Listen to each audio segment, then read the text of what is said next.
Um ano e meio se preparando para um fracasso. A contraofensiva ucraniana, que começou em 8 de junho, já é um completo fracasso. E eu vou te dizer nessa aula quais são os principais motivos para que os burros entrem na água. Foi isso que aconteceu na contraofensiva ucraniana. Vamos lá?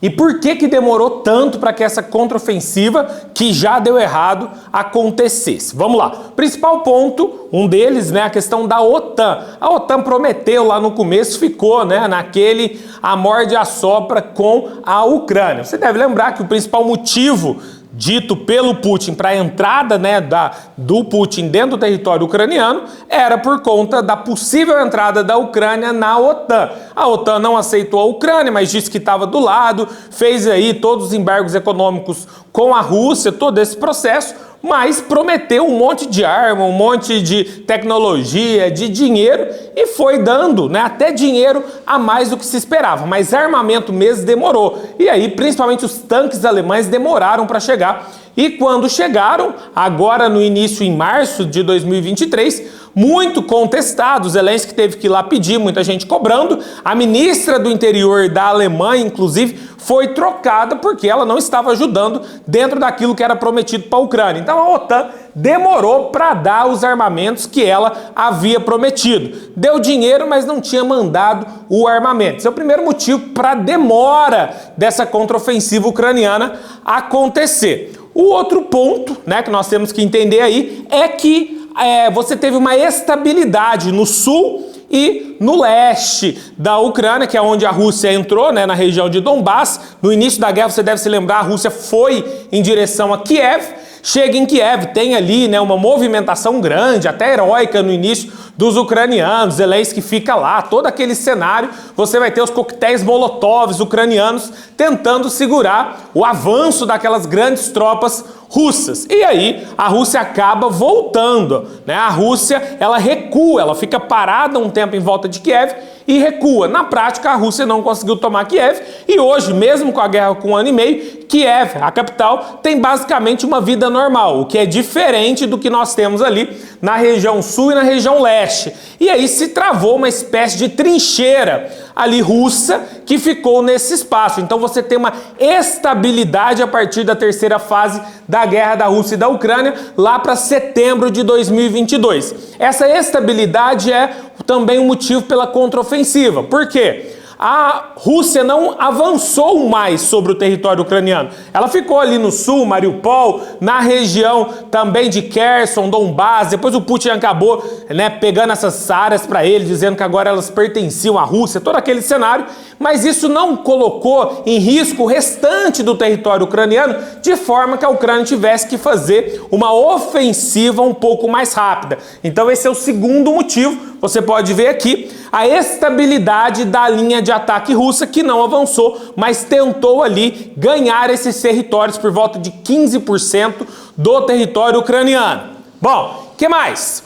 Nós temos então a Ucrânia se preparando, ao verificar que não há mais avanço russo, que se estabiliza naquela área, mas que ela vem perdendo os territórios naquele cenário, principalmente ali na região de Mariupol, Zaporizhia, tem alguns confrontos em Kherson e principalmente em Bakhmut. Bakhmut passa a ser o ponto principal da guerra. Não é nenhum ponto ali importante na linha de recursos naturais, mas é uma área que a Rússia não conseguiu tomar, que é a região de Bakhmut. E assim, levados aí pelo sentimento de Bakhmut, que vem travando a Rússia ali dentro da Ucrânia, essa contraofensiva começa a ser organizada. E lá no início de junho, o Volodymyr Zelensky manda drones para cima do Kremlin russo, que é ali a sede do governo russo, esses drones, como um ataque avisando que nós teríamos aí uma contraofensiva ucraniana. Ela foi avisada, ela não foi de surpresa, não pegou a Rússia de surpresa. Esse é um dos grandes erros,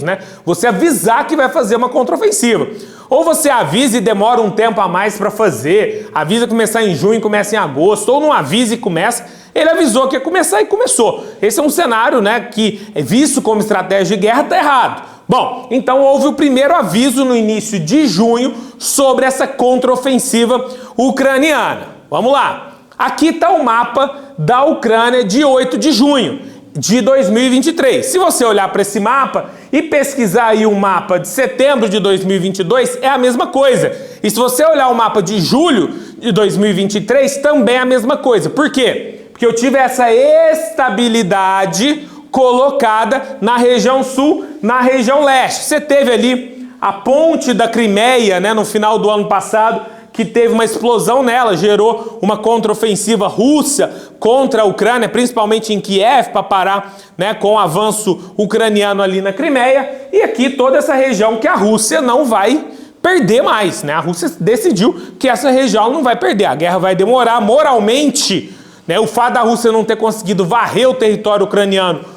como se esperava é uma derrota, de certa forma, moral para o Putin, mas o Putin não está nessa guerra para perder. E aí, esses pontos de estabilidade é onde nós temos a possível contraofensiva ucraniana que começa em 8 de junho. Então a Ucrânia vai avançar sobre esses pontos aqui da região leste e também aqui na região sul, onde a Ucrânia vai tentar empurrar as tropas russas para fora do seu território. Então vamos entender, a Rússia avançou sobre essa região, se estabilizou nessa faixa, por volta de 15% do cenário ucraniano, e a Ucrânia vem, de certa forma, tentando empurrar, Os conflitos estão aqui, como é possível ver aqui nas explosões em amarelo e laranja, aqui nesse mapa. Aqui no mapa você pode ver, então, os pontos de conflito do avanço ucraniano sobre essa região. E você, o que você acha? Você acha que a Ucrânia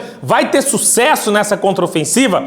As tropas do Zelensky aí, com dinheiro da OTAN, com tanque alemão, vai conseguir invadir sobre as áreas que o Putin já conseguiu tomar? Comenta aqui no vídeo e me fala o que você pensa em relação a isso, combinado? Bom, então aqui nesse cenário a Ucrânia tenta avançar, mas ela não está conseguindo. E aí eu te pergunto, o que você acha que são os principais motivos para que a Ucrânia não esteja conseguindo avançar sobre essas tropas? Será que ela vai conseguir? E o que está travando ela agora? Comenta aqui para mim.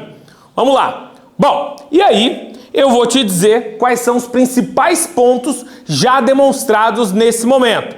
Um deles, né, dos principais, é a questão da geografia do local. Yves Lacoste, um gigante, um grande geógrafo que dizia: a geografia serve antes de mais nada para fazer a guerra. Quem conhece o território tem vantagens sobre o seu adversário. E esse é um cenário importante do porquê que a Rússia não conseguiu varrer o território ucraniano no início da guerra, porque a Rússia não conhecia o território ucraniano, assim como os soldados ucranianos o conheciam. Isso fez com que as tropas russas atrasassem o avanço e aí, com a ajuda militar, né, de equipamentos e também de dinheiro, a Ucrânia conseguiu se organizar e travar no início da guerra o avanço russo. Só que isso é uma faca de dois gumes. Por quê? Há 1 ano e meio dentro do território, hoje os soldados russos já conhecem o território. Então eles usam a geografia a seu favor. Estão entrincheirados nessa região que eu acabei de mostrar para vocês. Os soldados russos fizeram trincheiras verdadeiras. E é importante que você entenda também, colocar uma estrutura que a gente chama, né, de dente de dragão, que segura as bases, uma estrutura de ferro assim, que segura as bases dos avanços ucranianos ali naquela região. Então a geografia que foi contra os russos no início da guerra, hoje, pelo tempo em que eles já estão territorializados naquele local, eles já têm vantagens por conhecer nesse momento o território em que eles estão lutando. Nessa mesma estrutura, o que eles fizeram? Minas terrestres. Colocaram minas por toda aquela área. É uma área plana, é uma área de plantio. E você consegue colocar muitas minas. E é uma área de facilidade de ataque aéreo, o que dificulta para os ucranianos se entrincheirarem, porque quem está entrincheirado são os russos, atrás desses campos de plantio, e em campo aberto, ataque aéreo e minas terrestres colocadas pelos russos vai dificultar demais o avanço das tropas ucranianas, mesmo com tanques alemães, mesmo com grana vindas da OTAN. Esse é o cenário desse momento. A geografia agora joga a favor da Rússia, porque ela tem um controle sobre as minas e porque ela já sabe quais são os pontos bons de ataque aéreo. E aí nós temos a grande lógica da guerra é o tempo de assimilação. A Rússia teve vários reveses no início da guerra em que ela não esperava, mas hoje ela já assimilou. O tempo de assimilação da guerra ele é crescente. Hoje os soldados russos sabem onde pisa, né? Já deve ter ouvido aí, sabe? Você precisa saber onde você vai pisar. Hoje os soldados russos já sabem onde eles estão pisando. Então esses são os 3 principais pontos que atrapalham o avanço da Ucrânia na retomada dos seus territórios: a geografia, as minas terrestres e o tempo de assimilação russo do ataque na Ucrânia. Bom, e o que de mais importante aconteceu nesses 40 dias de contraofensiva ucraniana, tão badalada, tão falada pelo Ocidente contra o Vladimir Putin? Na prática, o próprio Putin disse no início: a Ucrânia só fará perder soldados. E é mais ou menos isso que realmente vem acontecendo. Mas e aí? O que está acontecendo de mais importante nessa contraofensiva? Por incrível que pareça, ou não, não é o que está acontecendo no campo de batalha, no front. O mais importante está acontecendo, por exemplo, você deve se lembrar do Grupo Wagner, o motim do Grupo Wagner contra o Putin internamente, um grupo de mercenários que, muita gente desconfia que foi aí financiada por algum grupo ocidental para que fizesse ali um motim interno contra o Putin. Esse cenário causou mais abalo ao Putin do que a própria contraofensiva ucraniana. Então, isso bagunçou um pouco, o cenário, porque desde o início da guerra, esse grupo de mercenários, uma espécie de milícia, que ali paga pelo Putin, faz o serviço sujo que o soldado russo não faz. Então esse grupo causou uma revolta, dizendo que queria a troca de ministros do Putin. Foram 24 horas ali de tensão. Nesses 20 anos de governo do Putin, essas 24 horas foram decisivas ali. E o Putin, estranhamente, depois que o Grupo Wagner viu que a coisa ia ficar feia, ele perdoou o Grupo Wagner. Estranho, porque geralmente o Putin vai perseguir seus opositores, eles somem e tudo mais. E aí o Putin perdoou o Grupo Wagner e os enviou para Belarus, ali do ditador Alexander Lukashenko, que é um grande apoiador do Putin. Esse é o cenário que aconteceu, que abalou, porque se esperava o quê? Com a questão interna da Rússia, a Rússia virar os olhos para essa situação e a Ucrânia conseguiria avançar. Não durou nem 24 horas e, na prática, não abalou muito a questão da Rússia dentro da Ucrânia. E o de mais importante também, que foi a destruição da barragem, uma das maiores barragens ali da Ucrânia, que foi ruim para todo mundo. Acabou a água para todo mundo. Teve grandes áreas que ficaram alagadas, em compensação. Esse cenário foi ruim tanto para a Rússia, tanto para a Ucrânia. A Rússia acusa a Ucrânia, a Rússia acusa a Rússia de ter derrubado, explodido essa barragem. Então, na prática, o de mais importante que nós temos em relação à contraofensiva ucraniana é que a Ucrânia só faz perder soldados